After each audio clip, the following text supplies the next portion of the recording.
दोस्तों, आज हम 67th बीपीएससी का प्रैक्टिस टेस्ट लगाएंगे जो कि FLT होगा, आपका फुल लेंथ टेस्ट होगा।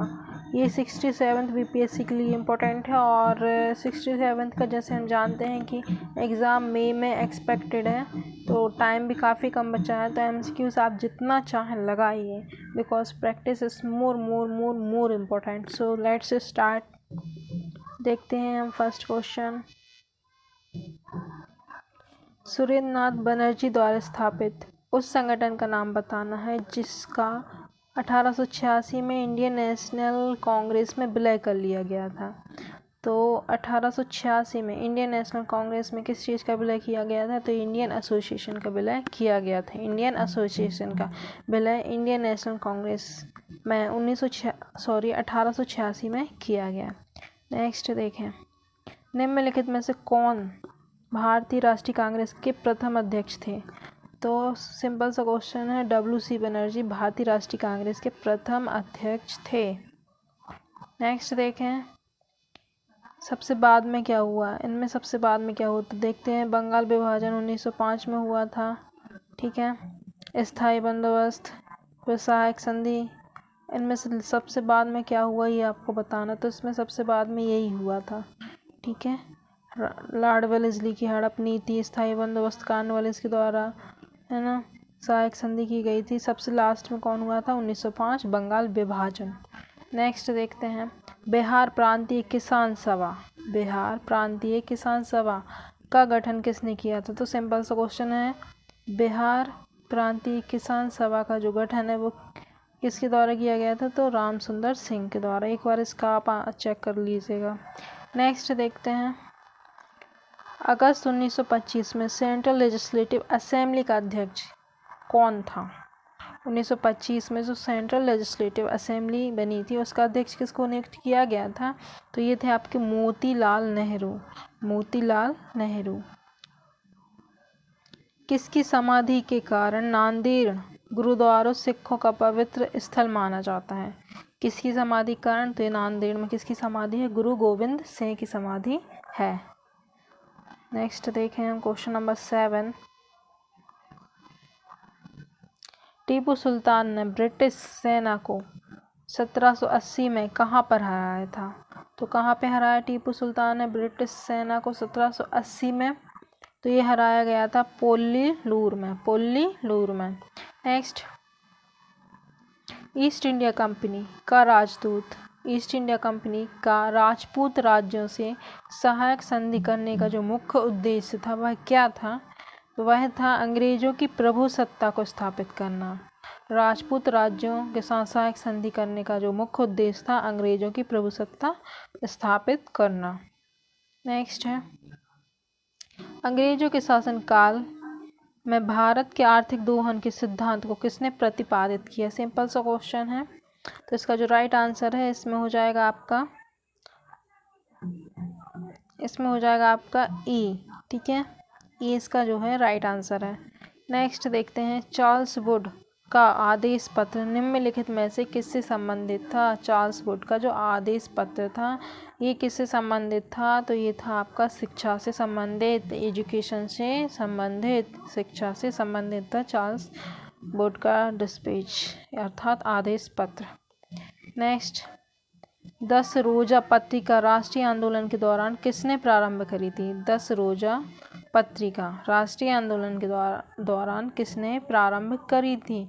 ये की गई थी अब्दुल गफ्फार खान, अब्दुल गफ्फार खान के द्वारा। अब्दुल गफ्फार खान ने 10 रोजा पत्रिका को शुरू किया। नेक्स्ट, स्वाधीनता आंदोलन के दौरान महात्मा गांधी के करीबी अंग्रेज मित्र कौन रहे थे? कौन रहे थे महात्मा गांधी के करीबी अंग्रेज मित्र? देखते हैं, ऑप्शन देखें हम। और तो ऑप्शन में आपके हैं ये, एंड्रूज, रेवरेंड चार्ली एंड्रूज। इन्होंने महात्मा गांधी को नग्न फकीर भी बोला था, नग्न फकीर भी बोला था। नेक्स्ट देखें, जलियांवाला बाग में प्रदर्शन करने के लिए लोग क्यों जमा हुए थे? तो जलियांवाला बाग में प्रदर्शन करने के लिए लोग इसलिए जमा हुए थे कि बैसाखी था, तो बैसाखी का सेलिब्रेशन करना था उनको, और उसके साथ साथ लाल लाजपत राय की गिरफ्तारी वगैरह के बारे में चर्चा करने के लिए जमा हुए थे। तो इसका जो राइट आंसर हो जाएगा 1 से अधिक। नेक्स्ट है गांधी इरविन समझौता कब हस्ताक्षरित हुआ? तो गांधी जो इरविन समझौता था ये हस्ताक्षरित हुआ था 1931 में। 1931 में मैकडोनाल्ड के सांप्रदायिक पंचायत ने किसे पृथक चुनाव क्षेत्र एवं आरक्षित सीटें आवंटित नहीं की थी? तो नहीं की थी ये बताना। तो ये बौद्ध इसमें नहीं थे, बौद्ध नहीं थे। सिखों और अनुसूचित जाति एवं मुसलमानों के लिए पृथक चुनाव क्षेत्र आवंटित किए गए थे, लेकिन बौद्धों को इसमें शामिल नहीं किया गया था। नेक्स्ट देखते हैं दक्षिण भारत के किस वंश के राजा ने रोम राज्य में एक दूत 26 ईसा पूर्व में भेजा था? तो ये है इसका जो राइट आंसर है वो है पांड्य। पांड्य वंश के राजा ने रोम राज्य में एक दूत 26 ईसा पूर्व में भेजा था दक्षिण भारत में, पांड्य। नेक्स्ट है किस धर्म को राष्ट्रकूटों का संरक्षण प्राप्त था?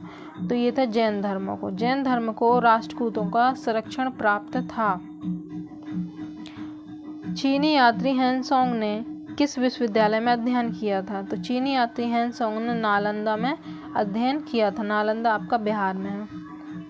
नेक्स्ट विशाख दत्त के प्राचीन भारतीय नाटक मुद्रा राक्षस, विशाखा दत्त का मुद्रा राक्षस एक नाटक है कि विषय वस्तु क्या है? तो इसकी जो विषय वस्तु है वो है आपकी चंद्रगुप्त मौर्य के समय राज दरबार में दुर्भिसंधियों के बारे में। चंद्रगुप्त मौर्य के राज दरबार से संबंधित है। नेक्स्ट देखते हैं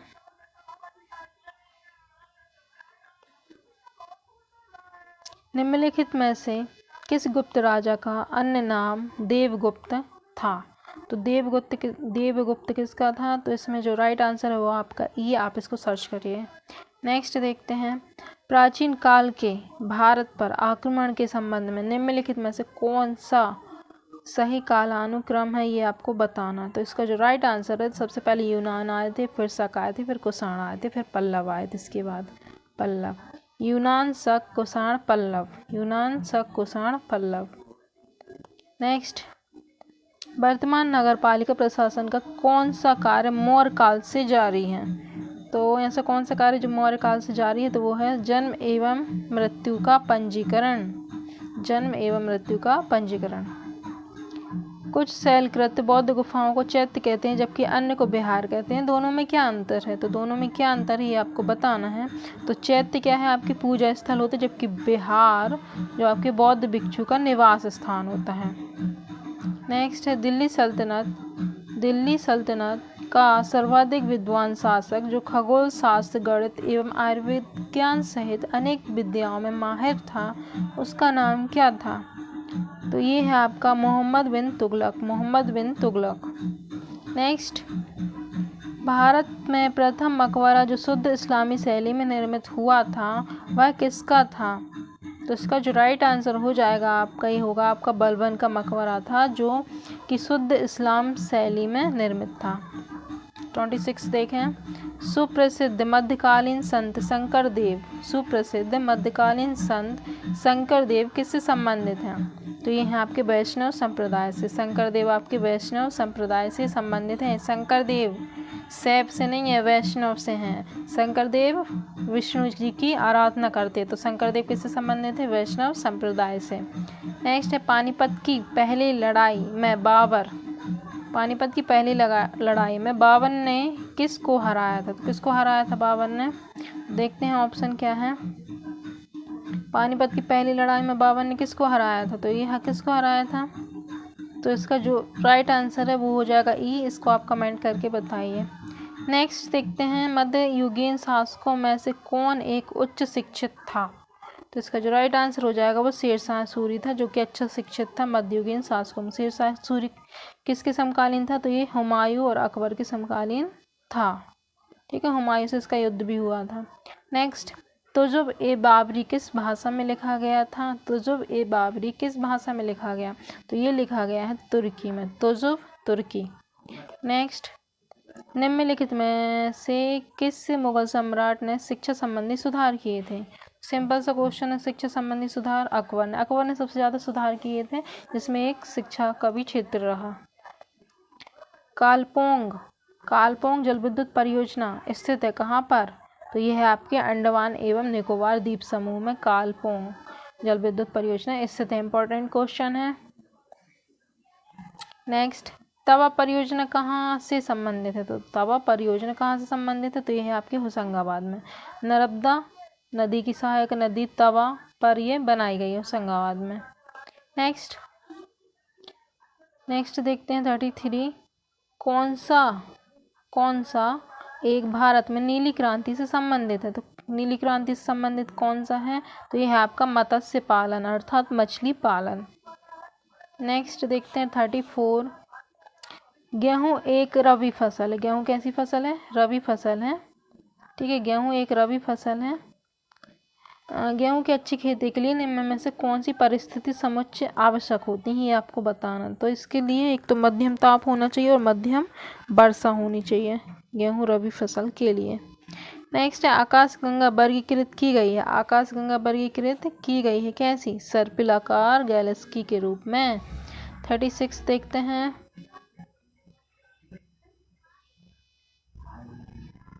एक निश्चित आकृति में व्यवस्थित ताराओं के समूह को क्या बोलते हैं? तो सिंपल सा क्वेश्चन है, नक्षत्र बोलते हैं। एक निश्चित आकृति में ताराओं के समूह को क्या बोला जाता है? तो ये बोला जाता है आपका नक्षत्र। नेक्स्ट, अंतरिक्ष शब्दावली से संबंधित नहीं है। बाइट नहीं है, ये कंप्यूटर से संबंधित है। बाइट कंप्यूटर से संबंधित है। नेक्स्ट, निम्न में से कौन सा सौरमंडल का भाग नहीं है? तो सौरमंडल का भाग कौन सा नहीं है, ये आपको बताना है। तो इसका जो राइट आंसर है वो है निहारिका सौरमंडल का भाग नहीं है। नेक्स्ट, कौन से देशों या निम्नलिखित देशों में से कौन अफ्रीका महाद्वीप में स्थित नहीं है? अफ्रीका महाद्वीप में स्थित नहीं है, कौन सा, ये आपको बताना। तो इसका जो राइट आंसर है गुयाना अफ्रीका महाद्वीप में स्थित नहीं है। ये शायद दक्षिण अमेरिका में स्थित है। गुयाना दक्षिण अमेरिका में, एक बार चेक करिएगा। नेक्स्ट देखते हैं 40, निम्नलिखित में से कौन सी दक्षिण अटलांटिक महासागर की शीतल जलधारा है? तो दक्षिण अटलांटिक महासागर की जो शीतल जलधारा है वो कौन सी है, ये पहचानना है इसमें। तो इसमें आपका जो राइट आंसर है वो हो जाएगा दक्षिण अटलांटिक महासागर की जलधारा बेंगुला जलधारा है, बेंगुला जलधारा। नेक्स्ट देखते हैं 41, नीति निर्देशक तत्व सिद्धांत हैं कैसे? ये बाद योग नहीं है। ठीक है, ये बाद योग नहीं है। तो ये थे आपके ऑलमोस्ट 40+ क्वेश्चन। अगर आपको अच्छे लगे तो प्लीज़ प्लीज़ प्लीज़ मुझे कमेंट करके बताइए। Thank you. नेक्स्ट देखते हैं 42, सेवा के अधिकार की अवधारणा प्रारंभ हुई। सेवा के अधिकार की अवधारणा प्रारंभ हुई, तो ये कहाँ से प्रारंभ हुई थी? ये हुई थी ग्रेट ब्रिटेन से। 43, भारत की प्रभुता, एकता, अखंडता की रक्षा करने एवं उसे अक्षुण्ण बनाए रखने के मूल कर्तव्य को किस स्थान पर रखा गया है, ये पूछा गया है। तो इसका जो राइट आंसर है वो है आपका तीसरे स्थान पर। नेक्स्ट 44 देखते हैं हम, भारत के राष्ट्रपति ने जिस एकमात्र मामले में अपने पॉकेट वीटो की शक्ति का प्रयोग किया था वह क्या था, ये बताना है। तो डाकघर संशोधन विधेयक। भारतीय डाकघर संशोधन विधेयक एकमात्र मामला है जिसमें भारत ने अपना पॉकेट वीटो शक्ति का यूज़ किया। चलिए 45 देखें, 45 क्या दिया हुआ। 45 में देखते हैं, निम्नलिखित में से किनकी नियुक्ति भारत के राष्ट्रपति के द्वारा की जाती है? तो भारत के राष्ट्रपति के द्वारा वित्त आयोग के अध्यक्ष की नियुक्ति की जाती है। फिर ये संघ राज्य क्षेत्र के मुख्यमंत्री की नियुक्ति भी राष्ट्रपति करता है। ठीक है, तो इसका जो राइट आंसर हो जाएगा 1 और 3। 46, लोकसभा में केंद्र शासित प्रदेशों के लिए कितनी सीटें आरक्षित हैं? तो लोकसभा में केंद्र शासित प्रदेशों के लिए कितनी सीटें आरक्षित हैं? तो ये है आपके केंद्र शासित प्रदेश के लिए लोकसभा में 20 सीटें आरक्षित की गई हैं, 20 सीटें। नेक्स्ट है 47, लोकसभा के अध्यक्ष को कैसे हटाया जा सकता है? तो लोकसभा के अध्यक्ष को हटाया कैसे जा सकता है? लोकसभा के सभी सदस्यों के बहुमत से पारित संकल्प के द्वारा लोकसभा के अध्यक्ष को हम हटा सकते हैं। 48 देखते हैं। राज्यसभा का सर्वप्रथम गठन किस वर्ष हुआ था? तो जो राज्यसभा है इसका गठन किया गया था 1952 में। 1952 में राज्यसभा का गठन किया गया था। नेक्स्ट, भारतीय संविधान के अनुच्छेद 87 के अंतर्गत भारत का राष्ट्रपति अभिभाषण देता है कहाँ पर? तो इसका जो राइट आंसर वो है एक साथ समयबद्ध संसद के दोनों सदनों में भारत का राष्ट्रपति अनुच्छेद 87 के तहत भाषण देता है। पार्लियामेंट द्वारा 1989 में निर्मित कानून के अनुसार एक नागरिक के वयस्क होने की जो कानूनी आयु है वो कितनी है? 1989 के अनुसार पूछा गया है। तो इसमें जो राइट आंसर है वो है आपका 18 वर्ष। 18 वर्ष। देखते हैं 51। निम्नलिखित देशों में से किसमें कपास का प्रति हेक्टेयर उत्पादन विश्व में जो है सर्वाधिक है? तो कपास का सर्वाधिक हेक्टेयर उत्पादन, प्रति हेक्टेयर उत्पादन कहाँ पर सर्वाधिक है? तो ये है आपका ऑस्ट्रेलिया में। ऑस्ट्रेलिया में कपास का प्रति हेक्टेयर उत्पादन सर्वाधिक है, ऑस्ट्रेलिया। नेक्स्ट 52 देखते हैं। तो special economic zone, special economic zone, special economic zone की नीति देश में पहली बार कब आरंभ की गई थी? तो ये आरंभ कब की गई थी आपको बताना है। तो देखते हैं कब आरंभ की गई थी। तो ये की गई थी आपकी 2000 में। सन 2000 में स्पेशल इकोनॉमिक जोन की नीति आरंभ की गई थी।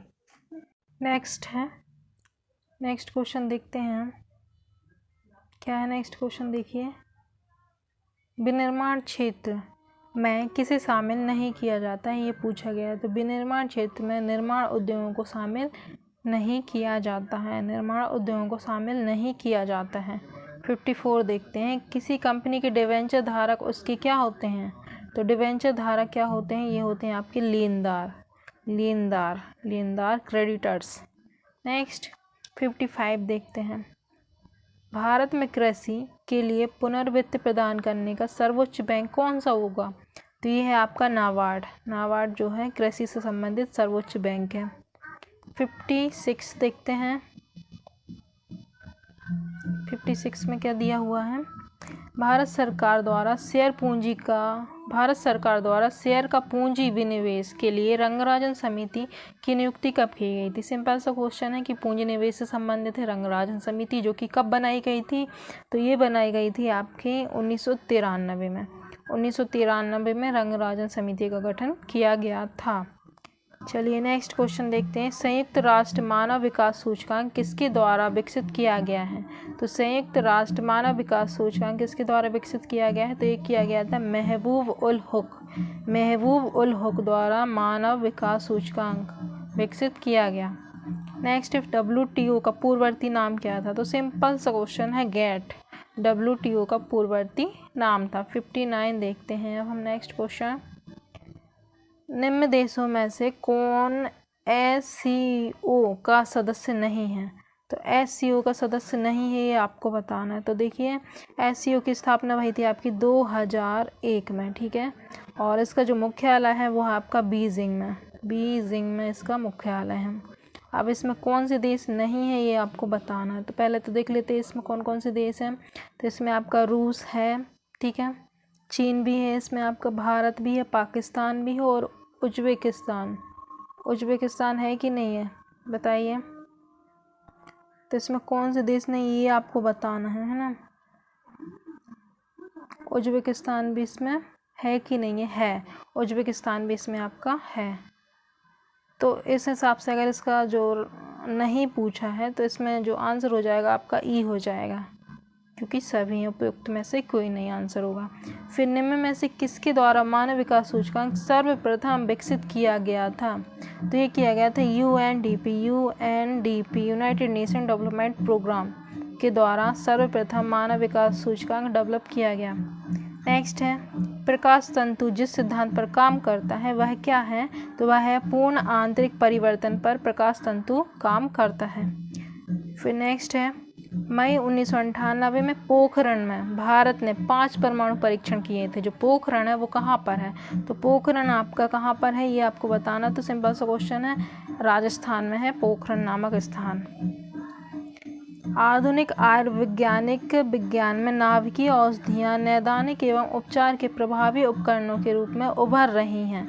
ये वास्तव में क्या है? तो ये वास्तव में क्या है? ये है रेडियो आइसोटोप्स। रेडियो आइसोटोप्स हैं जो कि आधुनिक आयुर्विज्ञान में नाभिकीय औषधि नैदानिक एवं उपचार के प्रभावी उपकरणों के रूप में उभर रही हैं। नेक्स्ट देखते हैं 64। अणु शक्ति से संबंधित खनिज कौन सा नहीं है ये पूछा गया है। तो कौन सा नहीं है? क्रोमियम अणु शक्ति से संबंधित नहीं है। क्रोमियम स्टील में मिलाया जाता है जिससे स्टेनलेस स्टील बनाया जाता है। कठोरता के लिए क्रोमियम स्टील अर्थात क्रोमियम लोहे में मिला के स्टील बनाया जाता है। नेक्स्ट है, रेडियो तरंगों के विक्षेपण के लिए वायुमंडल के निम्नलिखित स्तरों में से कौन सा स्तर उत्तरदायी है?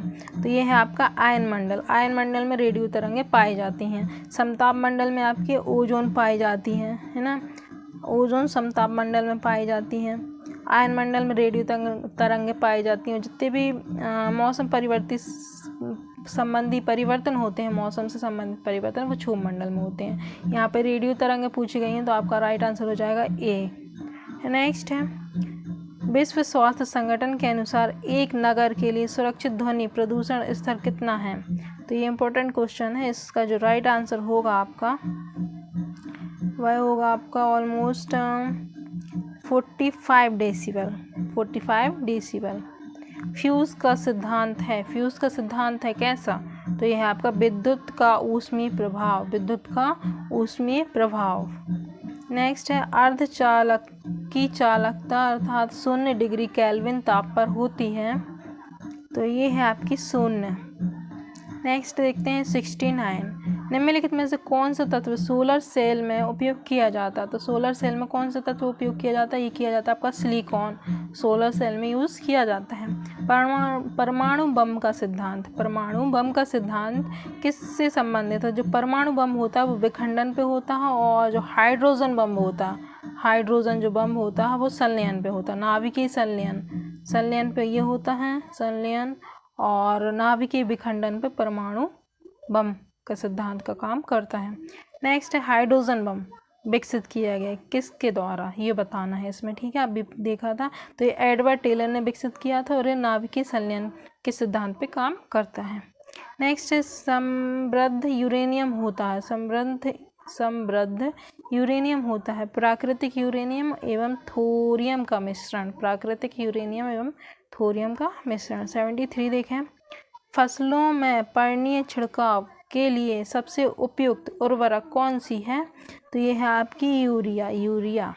नेक्स्ट, एल्युमिनियम फॉस्फाइड का प्रयोग किसके रूप में किया जाता है? तो एल्युमिनियम फॉस्फाइड का प्रयोग चूहा नाशक, कीटनाशक और धूमक तीनों में यूज़ किया जाता है। तो इसका जो राइट आंसर हो जाएगा वो हो जाएगा ए। नेक्स्ट देखते हैं क्वेश्चन नंबर 75। मृत मछली से निकलने वाली दुर्गंध किन यौगिकों के कारण होती है? ये पूछा गया है। जो मर जाती है मछली उससे जो दुर्गंध निकलती है वो कौन सी यौगिक के बनने के कारण आती है? तो ये आती है आपकी अमीनो यौगिक। शुष्क सेल बैटरी में निम्नलिखित में से किनका विद्युत अपघटक के रूप में प्रयोग किया जाता है? तो क्या होता है विद्युत अपघटक के रूप में? तो ये होता है आपका अमोनियम क्लोराइड एवं जिंक क्लोराइड। नेक्स्ट है, द्रवित ऑक्सीजन या द्रवित हाइड्रोजन को औद्योगिक स्तर पर प्राप्त करने में प्रयुक्त प्रौद्योगिकी क्या कहलाती है? तो ये कहलाती है आपकी क्रायोजेनिक्स। नेक्स्ट है 78 देखते हैं हम। धूम्र पर्दे प्राय किसके वायु में परीक्षित सूक्ष्म कणों के बने होते हैं? जो धूम्र है वो वायु में किसके परीक्षण सूक्ष्म कणों से बने होते हैं ये पूछा गया है। तो ये है आपका टाइटेनियम ऑक्साइड का बना होता है। धूम्र किसका बना होता है? टाइटेनियम ऑक्साइड का। नेक्स्ट देखते हैं निम्नलिखित पदार्थ युग्मों में से कौन सा टॉर्च लाइट, विद्युत चुरक आदि साधनों में सामान्यतः प्रयुक्त आवेश्य बैटरियों में इलेक्ट्रोड के रूप में यूज़ किया जाता है? तो इसका जो राइट आंसर है वो है निकेल एवं कैडमियम। निकेल एवं कैडमियम टॉर्च लाइट में यूज़ किया जाता है इलेक्ट्रोड के रूप में। 80 देखते हैं। किसकी मात्रा अम्ल वर्षा में सर्वाधिक होती है? इंपॉर्टेंट क्वेश्चन है एंड इजी पे है। तो H2SO4 की मात्रा H2SO4 है। H2SO4 अम्ल है जिसकी मात्रा अम्ल वर्षा में सबसे अधिक होती है। मधुसूदनी अर्थात इंसुलिन अंतःस्राव हार्मोन है एक, क्या है ये? तो ये क्या है? तो ये है आपका पेप्टाइड। निम्नलिखित में से कौन सा पौधों की जड़ों का कार्य नहीं है, ये आपको बताना। तो प्रकाश संश्लेषण पौधों की जड़ों से नहीं होता, ये प्रकाश संश्लेषण होता है आपका पत्तियों के माध्यम से होता है। ठीक है, नेक्स्ट 82 है। देखते हैं नेक्स्ट क्वेश्चन 83। हेपेटाइटिस रोग से मनुष्य शरीर का सीधा प्रभावित होने वाला अंग कौन सा है हेपेटाइटिस से? तो इसका जो राइट आंसर है हेपेटाइटिस इससे प्रभावित होता है यकृत। नेक्स्ट देखते हैं पैथोजेनिक जो सामान्य बुखार के लिए उत्तरदायी है, क्या है? तो ये क्या है? ये आपका राइनो वायरस है। नेक्स्ट देखते हैं हम 85। निम्नलिखित में से कौन सा लिंग गुणसूत्र में विद्यमान अप्रभावी जीन के निष्पीड़न से उत्पन्न होता है? तो ये होता है आपका पेशी दुष्पोषण से। नेक्स्ट है आलू में ब्लैक हार्ट का कारक कौन सा है? तो आलू में ब्लैक हार्ट का कारक है ऑक्सीजन की कमी। नेक्स्ट 87 देखें हम। चिकित्सक परामर्श देते हैं कि हमें अपना भोजन वनस्पति घी की अपेक्षा तेल में बनाना चाहिए, क्यों? ये ऐसा इसलिए कहते हैं क्योंकि तेल में असंतृप्त वसाएं होती हैं। तेल में क्या होती हैं? असंतृप्त वसाएं होती हैं। नेक्स्ट बेसिलस थूरिनजेनेसिस का प्रयोग होता है किस में? तो ये होता है आपका जैविक कीटनाशक में। 89 देखें। रेड रिबन एक्सप्रेस चलता फिरता दृश्य साधन है एड्स हेतु जागरूकता के लिए। ठीक है, एड्स की जागरूकता के लिए। नेक्स्ट देखते हैं कौन परजीवी पादप है? तो कौन है? तो ये है आपका बकव्हीट। सॉरी, ये गलत है। परजीवी पादप कौन है आपका? तो ये इसमें जो राइट आंसर हो जाएगा गोल्डन राइस। नेक्स्ट 91 देखते हैं। हाल ही में राष्ट्रीय शिक्षक पुरस्कार 2021 की घोषणा हुई है। इनमें बिहार के कितने शिक्षक शामिल हैं? इंपॉर्टेंट क्वेश्चन है क्योंकि ये बीपीएससी का टेस्ट है, तो बिहार के सभी एग्जाम्स के लिए इम्पॉर्टेंट है। तो इसका जो राइट आंसर है वो होगा आपका 2 शिक्षक बिहार के चुने गए हैं जिन्हें राष्ट्रीय शिक्षक पुरस्कार 2021 प्रदान किया गया है। नेक्स्ट है हाल ही में किस राज्य सरकार ने अगले 10 वर्षों तक भारतीय हॉकी टीम को संरक्षण देने की घोषणा की है? तो ये की है उड़ीसा ने। नेक्स्ट 93।